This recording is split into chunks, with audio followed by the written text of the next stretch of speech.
episode of Home Chef with the Civic at Home platform. Today what we're going to be doing is we're going to be making up Bolognese sauce.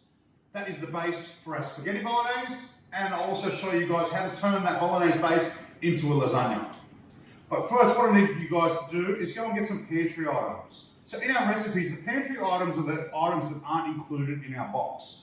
So today what we're going to need you guys to go and get from your cupboards at home is we're going to need some vegetable oil, some salt, some pepper, also some of the dry mixed herbs, and this recipe also calls for a little bit of sugar.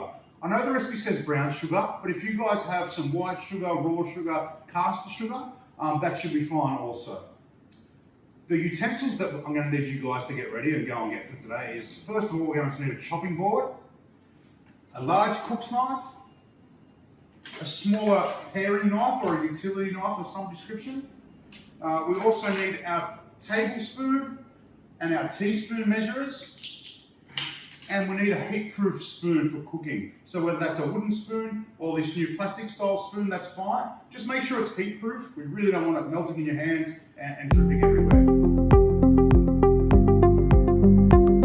Okay, so now that we've peeled the onion, what we're going to do is we're going to dice it. So what I've done is I've cut the onion in half, that way, through the onion, not that way, otherwise we'd create onion rings. But I've cut it down the center of the onion that way.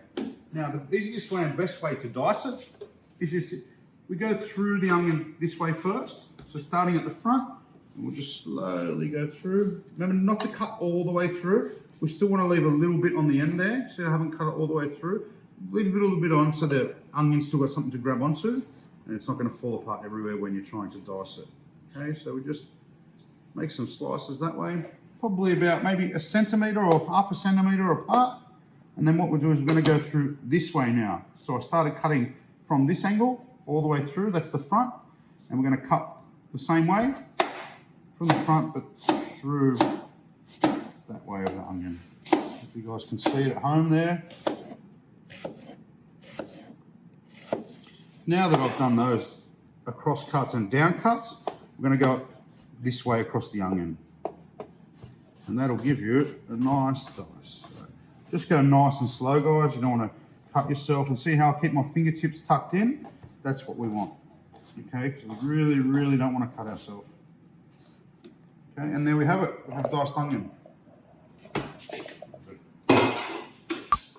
Alright guys, now that we've diced our onion, what we're going to do is we're going to peel and crush our garlic. Now I'm going to show you the easiest way to crush garlic without a garlic crusher. By all means, if you have a garlic crusher at home, use that. And I'm going to show you the easiest way to peel this garlic. So this whole thing is called a garlic bulb. So when we ask for 1 clove of garlic in a recipe, it doesn't mean this. This whole thing together is called the bulb. When we mean 1 clove of garlic, I'll show you. I'll open it up here for you. So we just go from the end, we pull it apart. That there, 1 single piece like that, that's 1 clove of garlic. So this recipe calls for 2 cloves of garlic. But I'm going to show you we're going to crush 4 cloves of garlic because we have to set some aside for our garlic bread. Everyone loves garlic bread, so let's get to it. Okay, so now that we've broken up our garlic bulb into cloves, we've got 1, 2, and 3, and 4. Again, this is a job that you guys can all do at home together, with your roommates, with your family, with your parents. We can just all do this 1 night a week. Or 1 night during the week. And what we'll do is once we've peeled the garlic at home, you can put it in like an old jam jar or some sort of container, fill it up with oil. What it's going to do is it's going to keep the garlic fresh, and we can also use that oil in our salad dressings, in cooking a pasta, all those kinds of things. Okay, so when we get to peeling the garlic, what you want to do is you just want a very similar and same kind of thing as the onion. Just sort of cut it into it and drag it off. And the same thing there with the core, cut it off and drag it like that. And then what we'll do is we get peeling around, and then we have a peeled garlic clove like that. Okay, so do that with all 4 cloves. Again, what we do is we start at our core down here, which is that little hard bit that you can see in the garlic clove. It's a very social thing, peeling garlic. Sit around talking about what you guys did for the day, what you guys plan on cooking, Okay, now that we've peeled our garlic, what we're going to do is we're going to crush the garlic. Okay, so as I said, if you have a home crusher, please use that. I'm just going to show you the easiest way to crush garlic. So what we do is get our knife, we want it facing outwards. See how the blade's on this side, the sharp bit? I want that facing away from the garlic. What we're going to do is just put the knife on top of the garlic and we're just going to push down like that. Okay, same with all of them. Just give them all a good squash like that. Please be very, very careful. If you're not confident, get someone that is confident to give you guys a hand. And what the secret is here is I'm going to put a little pinch of salt. So that's our salt that we have ready for our recipe anyway. So we're just going to give that a sprinkle on top of the garlic. And what the salt's going to do, it's going to act as an abrasive. So it's going to help us crush through the garlic. So again, with the blade facing outwards, you just put your fingertips on the tip of the knife. Just need you guys to go through the garlic like that. Okay, give it a little bit of a chop first. Just a rough chop, doesn't need to be anything good. Okay, and now run through it like that. So you can hear that salt crunching in there. And what the salt's doing is it's helping the garlic break down, and it's actually working as an abrasive. So when I say abrasive, I mean like sandpaper when you're sanding something. It's doing exactly the same kind of thing.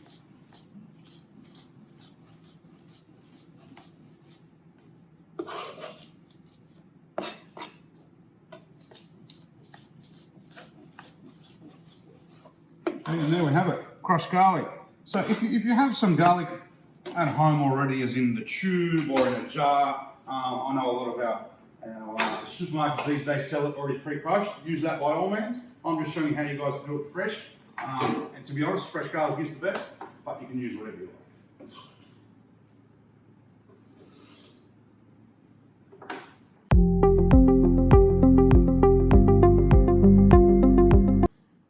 Alright chefs, now for the exciting bit. We're actually going to cook the bolognese mix. So we've got, the preparation we've already done is our diced onions, we crushed our garlic, and we chopped our herbs. So what we'll also do is we will measure out our sugar. So right here I've got my brown sugar. As I said, it doesn't matter, you can use caster sugar, raw sugar, whatever sugar you got, whatnot. So we've got 1 tablespoon of our brown sugar. We're just going to measure it out, get it ready to go. We've also got, this recipe is going to call for 1 teaspoon of salt, so we've got that there ready to go. We've also got our pepper, our mixed herbs. We have the mince that comes in our pack, and we also have the 2 tins of tomatoes that comes in our pack. So what we're going to do is get our vegetable oil in our pot, get our pot nice and hot. So if you've got olive oil at home, you can use that as well, that's fine. Just be careful because olive oil does burn a lot quicker than what vegetable oil does. So once you see once you see the olive oil starting to smoke, that's when it's time to put it in. Now with vegetable oil, if you guys want to come in closer and have a look here, with vegetable oil, when you know it's hot is, see how there's like a little warpness? I don't know if you guys can see that on camera, but I can see it here. So when the vegetable oil is hot enough, what it'll do is get like a nice warpy kind of waffly look across it. So I can see that pretty well there. That means that is nice and hot, ready to go, okay? So first thing we're going to do is we're going to sweat off our onions. So we've got our onions here. Into the top. A little bit of a stir, see them nice and sizzling. So what that is all the moisture that's inside an onion is actually a sugar as well. So what we're doing is we want to caramelise those sugars that are inside there. At the same time also what we're going to do is we're going to add our garlic now. Put that in there. Put it down. Also right now what we're going to do is we're going to add our salt.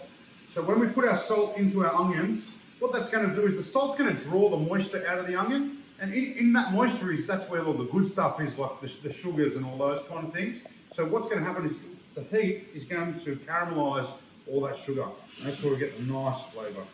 So give that a good stir.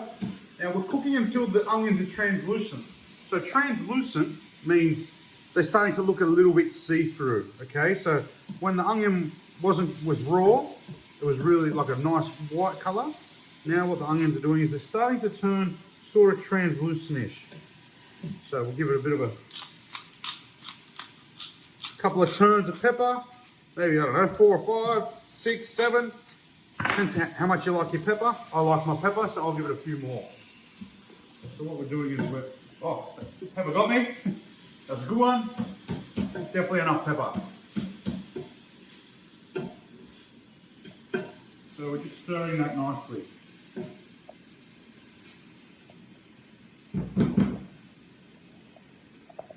So if you have a look down there, guys, you see our onions are starting to slightly turn brown. And we want to scrape all the stuff off the edges also, because we don't want that to miss out. Don't want that sitting on the sidelines.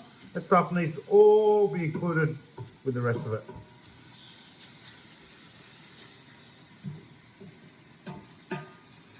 And if you need a hand, especially with the hot pans or whatnot, just ask your friends or a carer or a mum, a dad. I'm sure they'll give you guys a bit of a hand when it comes to all the hot pans and whatnot. Okay, so the onions are nice and translucent, as you can see there in the pan. So it's time to add our mince. No, it's not. It's time to add our herbs. Sorry, I got mixed up a little bit there. So what we're going to do is, now we've got the mixed herbs out of our pantry, that's going to go in with the onions. So we always put, when we're using dry herbs, this is what this is, so most herbs that come in a jar or a packet that you can keep on the shelf is obviously dry. It's not a fresh herb, it's not a plant anymore. So what we're going to do is we always add our dry herbs at the start. Now the reason for this is because they've been dehydrated, which means they have had all the water and moisture taken out of the herb. So what we want to do is we want to kind of activate that dry herb, and what we're doing is we're going to activate it with the oil and the juices from our onion and things like that, and also later on it'll be the tomatoes. And what it's going to do is put moisture back into those dried herbs, and it's going to be like it's a fresh herb again. So in the pan here we have our onions, our garlic, and also our dried herbs, and of course salt and pepper.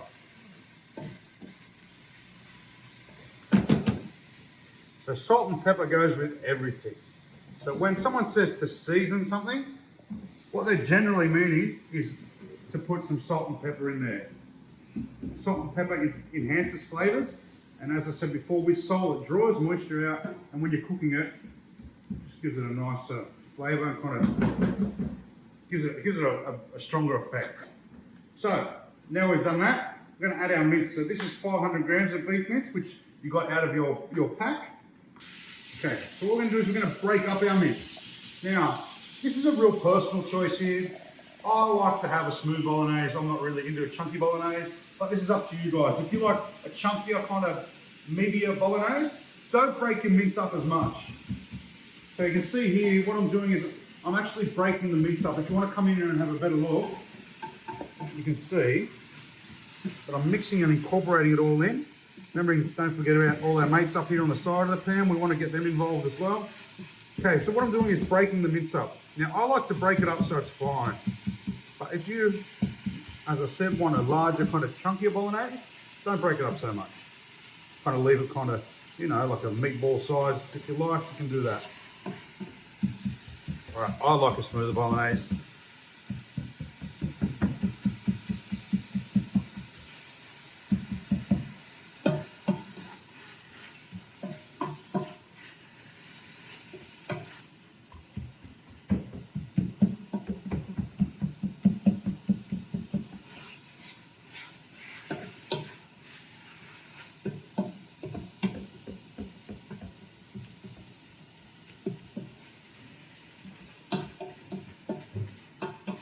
Whoa, it's jumping out at me now. Doesn't like me. So just keep breaking it up. What we're doing is we're browning the mince. So the mince was pink when it started. Now, as you can see in the pan, it's getting brown and cooked through.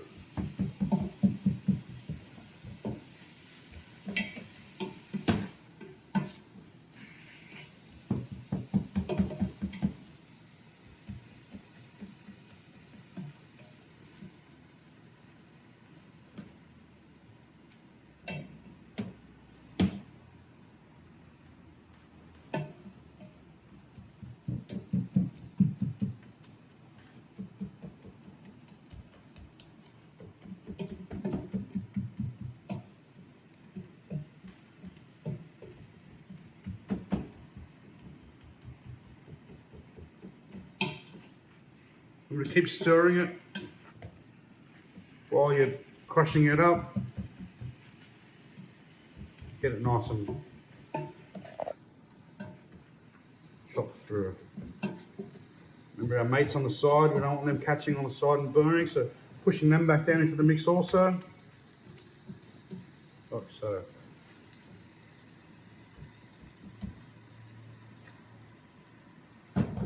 Okay, now that our mince is brown, what we're going to do is we're going to add our tomatoes into it. So we have, this recipe calls for 2 tins of tomatoes. Here I have some diced tomatoes. They may come whole peeled, they may come crushed, just really depends on availability. It doesn't really matter too much.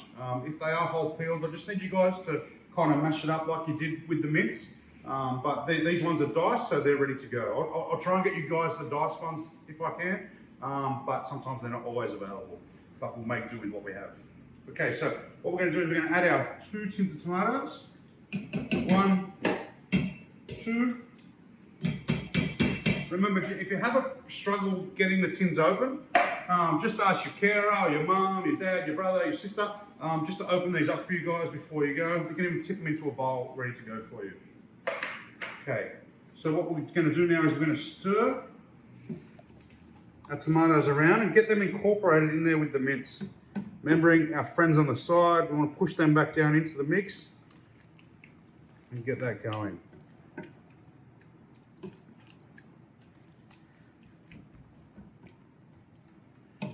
What we're going to do is we're going to wait for this to come up to a simmer. So it'll come up to like a boil almost. Once it comes up to there, we're going to drop it down to a simmer, which is sort of like a light boil. We don't want it boiling and overcooking. What we want it to do is just to slowly stew away. And what that's going to do is once it's stewing away, it's going to tenderize that meat, and everything's going to cook together. All those flavors are going to marry, come together, and it's going to be yummy. All right.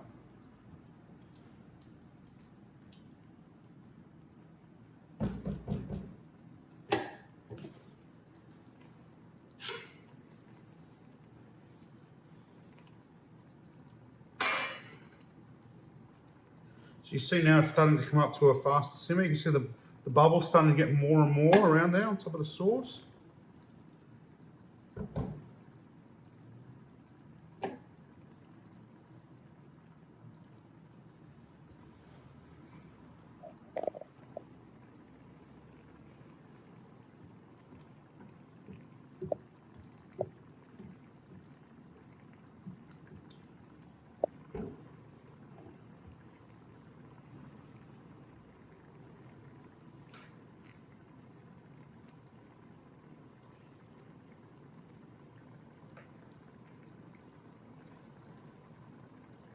Okay, so it's coming up to a rapid simmer now. So what we're going to do is we're going to get that tablespoon of sugar that we measured out before.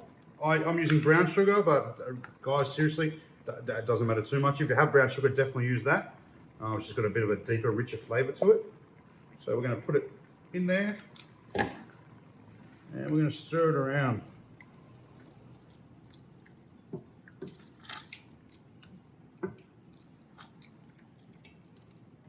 So that sugar not only is going to make our bolognese a little bit sweeter, and it's also going to take the tinny flavour that came with the peeled tomatoes. That'll sort of draw that tinny flavour off them. Also, what it's going to do is going to help to thicken it. So as the sugar cooks out, it's all going to thicken together, sort of like a syrup. Okay. So at this stage, you can put your lid on the pot, sit there for a couple of minutes. Once it comes to a rapid simmer, I need you guys to drop that down to a medium heat. So if at the moment your stove is on a 6, if it's electric, I need you guys to drop it down to a 3. If you have a gas stove, I will need you to go from the big flame down to the little flame, please. There we go, guys. So that's where we need it to be boiling at, or simmering at. So I'm going to drop mine down to a 3, and I'm going to give it a stir. So what I need you guys to do is put the lid on, and then come back every 2, maybe 3 minutes, and just give it a stir. We really don't want it catching on the bottom. That's when it's going to burn, and that burn flavour is going to go through there, and no one likes to eat charcoal. So keep doing that for me, guys, and then come back and check it. It should be after about 10, maybe 15 minutes. I think it'll be ready to go. So the best way to tell is grab a tasting spoon. Don't double dip. No one likes a double dipper. So double dipping means into your mouth and then back in again. We don't do that. So once we taste something, we use that spoon once, and then we put that spoon in the wash up, and we use a fresh spoon if we have to taste it again. So what I'll get you guys to do is taste it with your spoon. Be careful, it's going to be very hot. So give it a good blow first, and then taste the mince. If the mince is a little bit too chewy, cook it a little bit longer. So it's called braising the meat. So the longer you braise it, the softer and more tender your meat's going to get. So if it still feels a little bit chewy to you, just cook it out for another 5 minutes. But remember to keep it stirring because we don't want it to burn and catch at the bottom.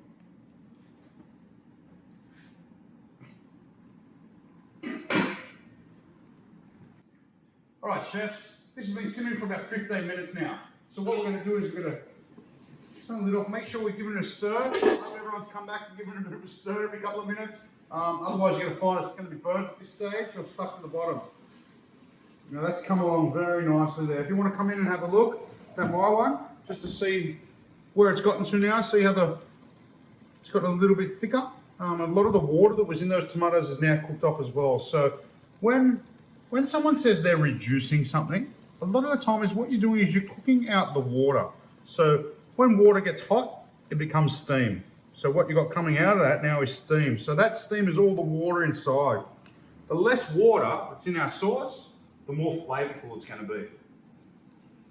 So now that we're at the end and we've simmered it, I've tasted it with a fresh tasting spoon. I haven't double dipped. Please guys, don't double dip. It's gross, it's disgusting. I'm sure the rest of your housemates don't want to taste you inside that bolognese sauce.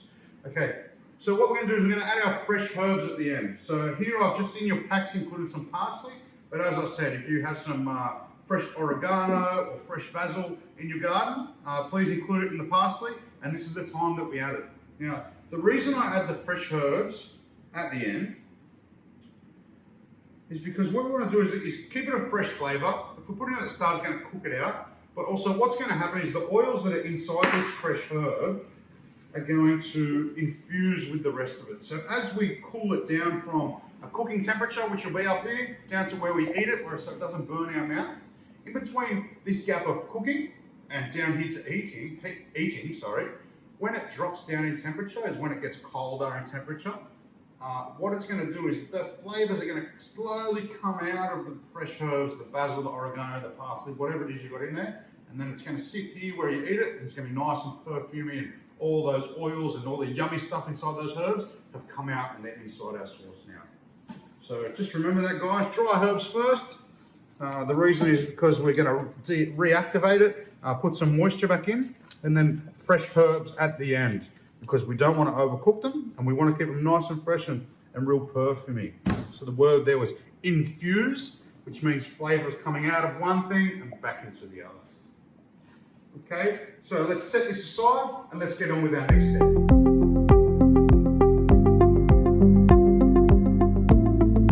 Okay, chefs, so the next step for the spaghetti bolognese is to get a pot of water. So if you need a hand with a pot of water, please ask your carer, your mum, your dad, your brother, your sister, anyone that can give you guys a hand. But I'm sure most of you are more than capable of filling up a pot yourself, so go ahead, fill a pot up with some water, and we're going to boil it for our pasta. So what you want to do is, with the pot you use for boiling spaghetti, you want it to be large, or large-ish. So when you're cooking pasta, you really want it moving around in a lot of water. You don't want to have a little pot with a whole lot of pasta. What's going to happen is it's going to stick together, and pasta really needs to it needs room to move, you know. It's like us, really. We don't want to be stuck sardines inside at home. We want room to move. So does the pasta while it's cooking. It wants all that boiling water turning around and around it. So we turn it on high. What we're going to do is also, in our pot, we're going to put a teaspoon of salt. So what the salt does, not only does it flavour the water, but salt conducts heat, which means salt helps heat. It conducts heat, it holds heat. So what it's going to do is the salted water, it's going to boil quicker and more rapidly than what unsalted water is going to. So we put our lid on the water and wait for that to boil. Okay guys, now that our water has come to the boil, if you come in and have a look, it's really important that our water is boiling. So it's bubbling, it's turning away. And remember, I have the salt in there, so that's going to help to bubble a lot quicker, and it's going to bubble a little bit more rapidly. Okay, so now that it's turning over and that's boiling, also, before you put your pasta in, just make sure you get your colander ready, and also maybe a pair of tongs. What it's going to do is help us to stir the pasta around when it's inside the water boiling. All right, so I've got my packet of spaghetti, which came out of our packet. What we're going to do is I'm going to put it into the water. So we have a look here, guys. I'm just going to put it in and swirl it around like that. Okay. Remember to get the pasta, and again, guys, this is really hot. So if you have a carer or a friend, or if you feel like you need some support, please ask for it. Okay, don't just go ahead of it. We don't want anyone to get hurt. That's the main thing. Okay. So if you have a look here, all my pasta is inside the water. There's none sticking out. If that pasta is sticking out like that, it's not going to cook as quickly as the other pasta. So we want it to cook evenly, which means we want it all to cook at the same time. We don't want some pasta that's a little bit cooked and some pasta a little bit undercooked, okay? So as I said, if you guys aren't confident and you do need some support with this, please ask. But for the guys that are confident, go for it. Don't be shy, get in there and just give it a stir around. Make sure that pasta's not sticking together. Now that is the main reason why we have a lot of water when we're cooking pasta, because we want it all boiling and moving around. Okay, we don't want it all clumped up and sticking together. Pasta's really high in starch. So what that starch is going to do is it's going to make it all stick and make it like a glue. We don't want it to glue together. Okay, guys. So you see my water's still turning. Keep your pot on high at this stage. We don't want to turn it down. And if you're using an electric burner where maybe it might drop down and become like it's not boiling, just grab a lid and put it on just to get that water up and boiling again. We really want the water moving fast and around the pasta. Don't want it slow and stewing. That's when your pasta will get all gluggy and stick together and it's not really nice. So remember, keep it moving around, lots of water to move around in. Okay, so as you can see, my water's boiling again. And just keep stirring it around. I think this will take probably about 8 minutes. Some pasta sizes are different to others, but the pasta that we're going to send you should take about 8 minutes. But don't take it as gospel, as in don't always believe it. I'll show you guys how to check it once we get moving along. All right, guys. So about 8 to 10 minutes has passed, but please just check your spaghetti packet or your pasta packet for the recommended cooking time. Some pastas are a lot thinner than others, some are thicker. This one's like a medium grade. Okay, so this took about 8 to 10 minutes it took. Okay, so now we're ready to strain it. Again, guys, please, if you need some support with this, I really recommend you get it. For the guys that are confident, please also be careful. Okay, I've seen this happen to a lot of people. It'll splash back on you, and what it's going to do is going to burn you. So in the sink here, I've got my colander. I'm just going to place the colander in the sink. I'm going to use a tea towel. I'm going to pick up my pot. Make sure you grab a tea towel because the pot's going to be very hot at this stage. All right, and then I'm just going to slowly move this out of the way first. Then I'm just going to slowly pour the pasta into the colander. All right, please guys, be very careful. Maybe get your carer to do this. Or your mum, your dad, brother, sister, neighbour, whoever, but as long as, I just don't want anyone to hurt themselves. That's the main thing, okay guys? It's really not worth it. You end up with lots of blisters and things all over yourself. You don't want it to happen, okay? Okay. Now what we're going to do is just a little bit of a chef trick, okay? Just going to grab my vegetable oil and just put a tiny little bit through there. What that's going to do is going to help the pasta from sticking together, okay? And then I'm just going to stir it around like that. All right. And what you can do is just grab your serving bowl, guys. Grab a good tongueful like that. Put it in your bowl. And remember, some guys are going to eat more, some guys are going to eat less than each other. Just to what you think. Okay. These packs are made for 4. You could get a little bit more, you could get a little bit less. Okay. All right. And then we get our hot bolognese sauce. And we're just going to spoon it over the top like that. Okay, guys? You can add your Parmesan cheese, more salt, more pepper, whatever you like. Okay, if you don't use all the bolognese, guys, a good thing for bolognese sauce is next day breakfast, mince on toast. Absolutely beautiful, you know. And I think the next day bolognese is really, really yummy. It's given time for all those flavors to kind of marry each other overnight in the fridge as it's cooling down. As I explained to you before, with the fresh herbs, when it's about infusing and something's dropping from a high temperature down to a lower temperature, it definitely gets more yummy, more time for everything to kind of settle into each other. So even if you want to make the bolognese a day ahead, rest it in the fridge overnight, and then maybe microwave it or heat it up again on the stove the next day, it's going to be just as yummy, if not yummier. I reckon second day bolognese is probably the best. So there you go, guys. That's the spaghetti bolognese. I'm going to show you how to make garlic bread also. Hopefully we'll have garlic bread to eat with this, so don't stress about that.